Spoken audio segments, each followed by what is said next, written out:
어미 양이 새끼 양의 털을 모두 깎아서 따뜻한 스웨터를 짜주려고 했습니다. 그런데 불행하게도 스웨터를 완성하기도 전에 새끼 양은 세상을 떠나게 됩니다. 그리고 죽은 양들이 저승의 강을 건너게 되면 모든 재산을 잃고 바로 하늘나라로 떠나게 되는 거죠. 새끼 양이 떠난 후 어미 양은 무기력해졌습니다. 매일 침대에 누워서 슬퍼하며 낙담한 채로 지냈어요. 우편배달부가 문을 두드렸지만 어미는 바닥에서 뜨개질 바늘을 주워서 멀리 던져버렸죠. 아무도 보고 싶지 않았거든요. 집 구석구석이 새끼 양의 그림자로 가득했고 어미 양은 떠나버린 아이에 대한 슬픔에 갇혀 있었습니다. 그런데 구름 위에서 새끼 양이 이런 어미의 모습을 보게 되었어요. 마음이 불안해져서 평화롭게 떠날 수가 없었죠. 그래서 줄을 서서 기다리는 동안 다른 양에게서 전기 면도기를 빌려와 구름 깊숙한 곳으로 달려가 숨었습니다. 그곳에서 조금씩 자신의 털을 깎기 시작했어요. 하지만 면도기를 돌려주러 갔을 때 늑대 경비원의 눈에 띄고 말았습니다. 이상한 낌새를 느낀 경비원이 날개를 펼치고 새끼 양을 향해 날아왔어요. 운이 좋게도 새끼 양이 서둘러 다시 줄에 합류하자 이상한 점을 발견하지 못한 경비원은 다시 자리로 돌아갔습니다. 하지만 새끼 양은 그 틈을 타 다시 구름으로 돌아가 어미를 따라하며 깎아낸 털을 실로 말기 시작했습니다. 밖에서는 저승의 강을 건널 줄이 계속 줄어들고 있었고 손에 든 실은 점점 더 길어졌어요. 한참의 시간이 지난 후 새끼 양은 지쳐 쓰러져 깊은 잠에 빠졌습니다. 깨어나서도 계속 털을 비틀어 실을 만들었죠. 그러고는 완성된 실을 구름에서 던져 땅으로 내려보내기 시작했어요.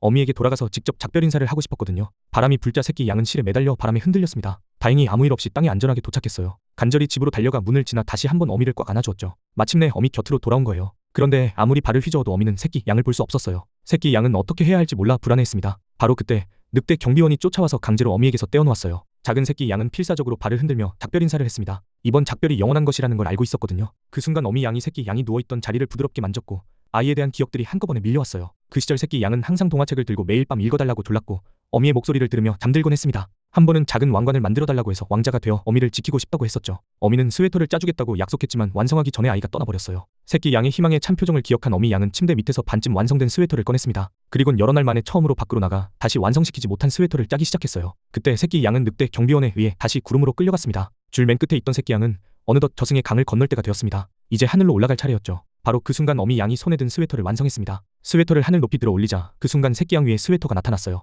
새끼 양은 기쁨에 가득 찼습니다. 어미가 마침내 회복되었다는 걸 보고 이제 평화롭게 떠날 수 있게 되었거든요. 그리고 저승의 강을 건너 돌아서는 순간 늑대 경비원의 뒷모습이 완전히 대머리가 되어 있다는 걸 발견했어요. 사실 이 경비원은 새끼 양의 마음을 알고 있었습니다. 새끼 양이 잠든 사이 늑대 경비원은 몰래 자신의 털을 뽑아서 집으로 돌아갈 수 있는 길을 짜주었던 거예요. 그리고 저승의 강을 건널 땐 이승에서의 소지품은 들고 갈 수 없지만 그는 새끼 양이 스웨터를 입고 갈 수 있게 도와주었습니다. 사랑은 결코 외부의 소유물이 아니었기 때문이었죠. 무지개 다리가 있다면 이런 세상일까요?